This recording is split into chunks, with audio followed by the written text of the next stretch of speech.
کبھی کبھی انسان کا دل کسی چیز کے لیے بہت تڑپتا ہے، اتنا کہ اس کے لیے صبر کرنا بھی مشکل ہو جاتا ہے۔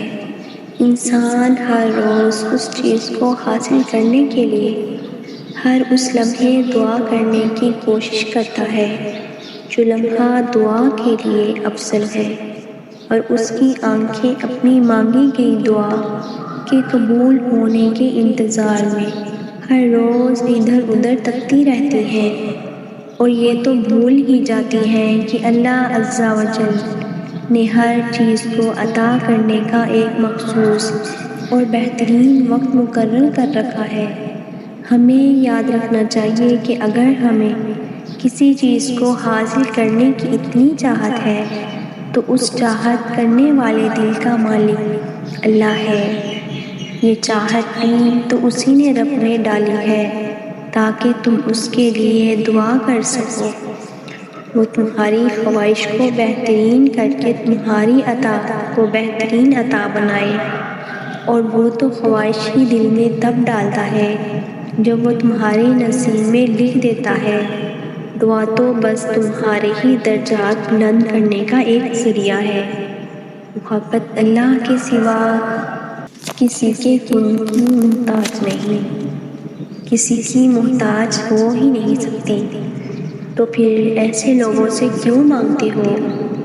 کیوں ان کے پیچھے بھاگتے ہو جو تم سے دور بھاگتے ہیں؟ کیوں رابطوں کی فکر کرتے ہو؟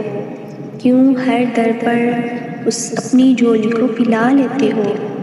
محبت میں نہ تو اکتاہٹ ہوتی ہے اور نہ ہی اکساہٹ، پھر سامنے لاکھوں حسین چہرے کیوں نہ آ جائیں، مگر دل ایک ہی چہرے کا پابند رہتا ہے۔ اس چہرے کی مسکراہٹ اور آنکھ کی نمی سے کبھی بھی انسان اکتاتا نہیں ہے۔ محبت عطا ہے جو ہر کسی کو نصیب نہیں ہوتی، اور نہ ہی تم کسی کو خود سے محبت کے لیے زبردستی کر سکتے ہو۔ جو تمہارا ہوتا ہے وہ ہر ہزار لوگوں میں آنے کے بعد بھی تمہارا ہی رہتا ہے۔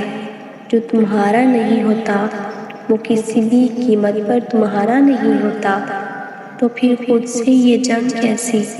جو تم سے محبت کرتا ہوگا وہ تمہیں کبھی بھی اس مرحلے پر لا کر کھڑا نہیں کرے گا جہاں تمہیں محبت اور عزت میں کسی کا ایک کا انتخاب کرنا پڑے، اور جس کو تم سے محبت نہیں ہوگی وہ تمہاری ذات کی ذلیل کے لیے ہر ممکن کوشش کرے گا، اور جیسے ہے بہترین انتخاب ملے گا تمہیں چھوڑ جائے گا۔ محبت بھیک نہیں ہوتی کہ جھولی کے جھولی پھیلا کر انسانوں کے پیچھے در در بھاگا جائے۔ محبت بہت خوددار ہوتی ہے جو اللہ کے سوا کسی کے سامنے اپنے خالی دامن سے پردہ نہیں ہٹاتی، اور محبت کرنے والے عزت کے پابند ہوتے ہیں، اور بھلے محبت قضا کر بھی دیں مگر عزت فرض کی طرح ادا کرتے ہیں۔ جو کہتے ہیں محبت میں خاک ہو جانا چاہیے، سنو وہ غلط کہتے ہیں۔ خاک تو انسان صرف عشق میں ہوتا ہے، اور عشق اللہ کے سوا کسی سے نہیں ہو سکتا۔ محبت عشق سے بہت مختلف چیز ہے۔ مٹی مٹی ہو جانا نہیں بلکہ اس مٹی کو سمیٹ لینا محبت ہے، تو جو تمہیں سمیٹ لے بس وہی تمہاری محبت کا حقدار ہے۔ تو ایسا شخص تلاش کرو جس کو دیکھ کر صبر نہیں شکر کرو۔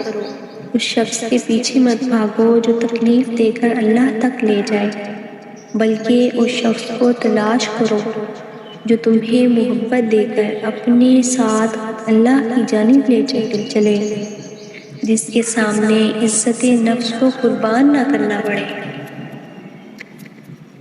یاد رکھیں آپ کے معاملات اس کے ہاتھ میں ہیں جو جانتا ہے کہ آپ کو کیا چاہیے، آپ کے لیے کیا بہتر ہے، اور کیسے آپ کی چاہت کو بہترین بنا کر کس وقت آپ کو عطا کرنا ہے۔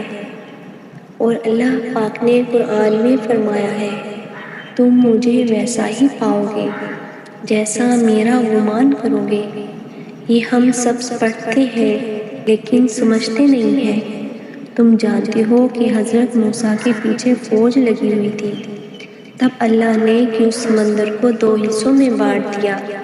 حضرت ابراہیم کو آگ میں جانے کا حکم دیا گیا تو کیوں اس نے آگ کو ٹھنڈا کر دیا؟